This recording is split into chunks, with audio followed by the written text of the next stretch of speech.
Hello everybody, so I got this in the mail today. May delivery. I always have deliveries but I don't flex them anymore. Hindi katulad nun, kada may makukuha, unboxing, ganun. Tapos bigla kong na-miss na mag-unbox. Baka kasi sabihin nila marami akong pera. Hindi, marami lang akong credit card, tsaka mahilig lang ako mag-charge ng card. Kaya ayan. So, ayun po, disclaimer. So, I got this now from Amazon. Let's see what it is. Alam ko may mga pending orders ako, but oh, yun. Dumating na. So here, look at this. Ba't ako kumuha ng ganito? Marami naman akong pabango. Pero this Charlie Red has a story. May story ako lang. So, nung high school, syempre dapat mabango-bango ka, ganun. Kasi may mga nangliligaw, may boyfriend. Oh, Mr. V, storya lang to ng high school. So, kada lalabas ako na makikipag-meet sa friends or ganyan, pupunta ako dun sa kwarto ni mama. Open ko yung cabinet niya. Meron siyang ganito, Charlie na red. Gusto ko yung amoy nun.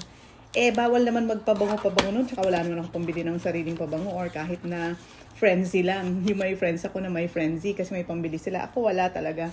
So, punta ako sa room ni mama tapos kita ko, makikispray ako ng ganito. Red ba or orange? I don't know eh. Basta alam ko Charlie.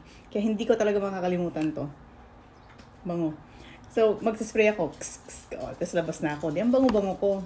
Nagtataka si mama, bakit nauubos yung pabango niya? Ako po yun, ma. Ako may sala. So, ito. Kumuha ko ng ganito ngayon. Kumuha ko ng ganito ngayon, dalawa. Papadala ko to kay mama. Ang pamalit doon sa ginagamit kong Charlie mo noon. Love you, ma. Amuyin natin kung pareho pa rin. Kung marirecall ko ba ang high school.